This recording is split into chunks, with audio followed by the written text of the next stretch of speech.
Welcome back to the channel. In today's story, we will have two parts of a story of a woman who had an entitled sister that want to seduce her boyfriend. Let's us get into the story. My sister, Lily, 18 years old, is trying to seduce my boyfriend who is 24, and I'm at my wit's end. I live with her because our parents asked if she could move in with me while she attends college. She's studying in the same city where I work, and I was looking for a roommate anyway. So on the surface, it seemed like a good idea. We're not very close, and I've never really been fond of my parents. But I agreed because I thought it might bring us closer, and it seemed like a reasonable arrangement. Plus, she couldn't afford to live on her own, so I thought I'd be helping her out. However, things quickly started to take a strange turn. Every time I bring my boyfriend over to the apartment and we hang out in the common areas, whether we're cooking dinner together or just watching Netflix in the living room, Lily purposely seems to appear in her underwear. I'm talking about walking around in a thong and a tank top, or sometimes just a thong. It's uncomfortable, especially because she never does this when anyone else is over, just when my boyfriend is here. My boyfriend has been handling it like a champ, but it's becoming increasingly awkward. He tries to ignore it and looks away, but this is just the tip of the iceberg. I've told Lily directly and clearly that it's inappropriate to be walking around in her underwear with guests in the apartment. I've specifically asked her to stop doing this when my boyfriend is here. Every time, she brushes it off, saying that he's like family, so it shouldn't bother him, and that she just wants to be comfortable in her own space. But she only behaves like this when my boyfriend is around. She's never acted this way toward any of my other friends or guests. When my boyfriend and I go into my bedroom, she finds any excuse to knock, barge in, or otherwise interrupt us. It could be something as trivial as saying she's lonely and wants to hang out, but it always happens right after we've gone into my room. One time, she even asked my boyfriend to go into her room to kill a spider. I've told her repeatedly to stop interrupting us when we go into my room, but it's like she doesn't hear me. I'm at my breaking point with this constant boundary pushing. What really made things worse is when my boyfriend confided in me that when I'm not around, like when I'm in the bathroom or running errands, Lily will come into the room and start trying to make casual conversation with him, about sex no less. She'll ask him questions like, "What's your favorite position?" Or, "I bet all the girls were after you before you met me." She even comments on how many boys in her school wanted to hook up with her. Sometimes she'll ask him if she looks hot in whatever outfit she's wearing, asking for his opinion on her looks. According to him, he flat out ignores her or tells her that he's not interested in talking about that stuff with her, but it's still uncomfortable for him to deal with. The final straw came when I went into her room one day to grab some makeup and perfume that she had been stealing. While I was in there, I noticed that her Facebook was open on her laptop. Curiosity got the better of me, and I glanced at one of her chats. What I saw made my stomach drop. She was messaging her best friend about my boyfriend, and the conversation was shocking. She was saying things like, "OMG, he's coming over today. Want to come with me to the mall? I need to buy something sexy, wink wink." Then her friend replied, "Oh my god, you crazy girl. Isn't he old as of asterisk asterisk K, 24? That's so old, lol." To which my sister responded, "He's so effing sexy. OMG, I have to show you his pics."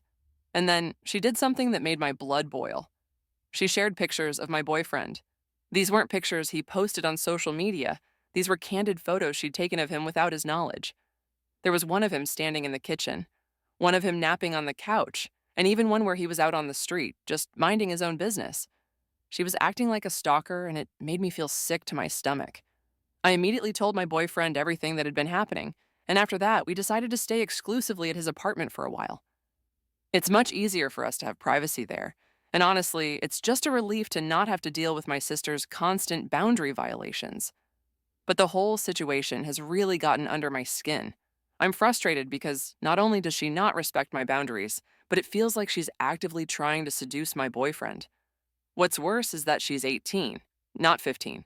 She's an adult, and she should know better. It's childish, manipulative, and honestly, disgusting. I'm at the end of my rope. I've tried confronting her about this multiple times, but it's like nothing gets through to her. If she wasn't my sister and living in a new city, I would have kicked her out by now. Moving out isn't an option for me, though.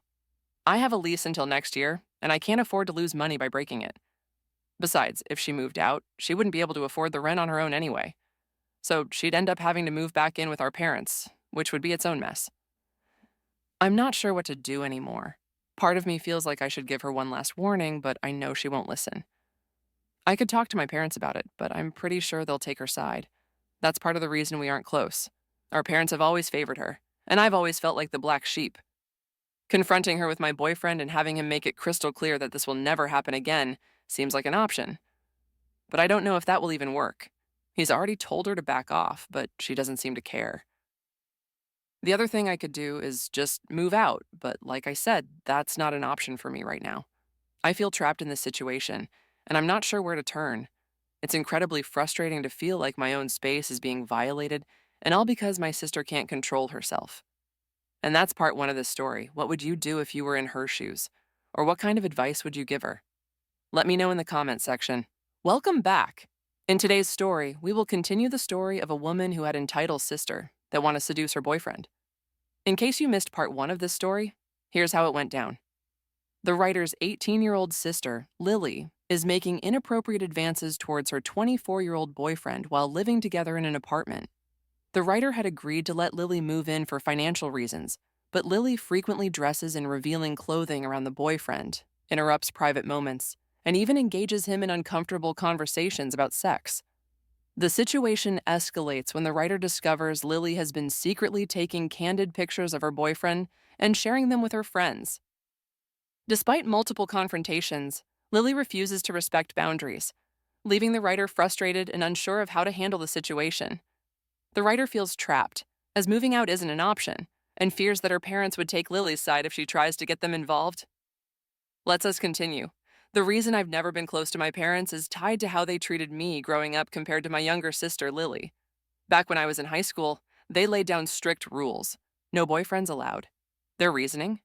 They claimed I was too young and having a relationship would ruin my grades. It didn't matter that I was an excellent student. Still, I secretly dated someone my senior year. When they found out, they completely lost it. They called me a floozy and said I was an embarrassment to the family. To make it worse, they told me they wouldn't pay for my college education because, in their words, it would be a waste since you're going to drop out and do drugs anyway. For the record, none of their accusations were true. I never did drugs, never had sex, and didn't get into any trouble with my boyfriend. I graduated as valedictorian of my class and got into an excellent college, but none of that mattered to them. They were hung up on the fact that I had a boyfriend and used that to tear me down. They called me names, accused me of ruining the family's reputation, and basically shut me out. That experience stuck with me, and it's one of the main reasons I moved out as soon as I could, became financially independent, and minimized contact with them. Over time, things have smoothed over on the surface, but I've never forgotten the way they treated me. Fast forward to when Lily reached her teenage years. My parents' approach to her was the complete opposite. She got away with so much more than I ever could, and it was clear they were determined not to lose another daughter the way they lost me. They turned a blind eye to her bad behavior and refused to hold her accountable, no matter what she did. To them, she was their last hope, and their perfect daughter. The irony is that her behavior was far worse than mine ever was. For example, she was once suspended from school for 3 days for having sex under the bleachers. When the school confronted her, she managed to convince my parents that the teachers had fabricated the story because they were bigots. For context, we're part Southeast Asian, and she used our background as an excuse to shift the blame. My parents completely believed her and didn't punish her at all. Meanwhile, when I was her age, they called me a floozy just for holding hands with a boy.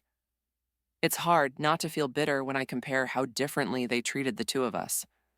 Because of all this, I've always resented my parents for their blatant favoritism and refusal to acknowledge the truth about Lily.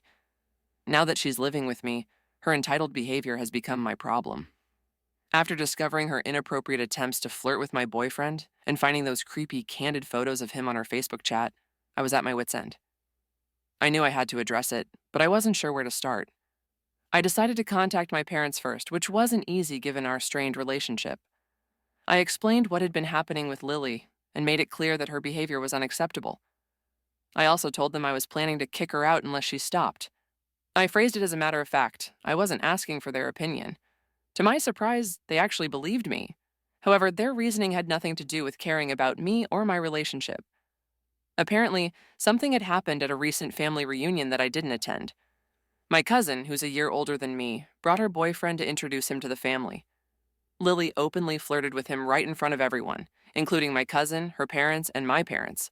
From what I heard, she was shameless about it, touching him, sitting next to him whenever my cousin stepped away, and generally acting completely inappropriate. It became the day's main gossip topic, and my parents were mortified. They ended up taking her car away as punishment, but that was it.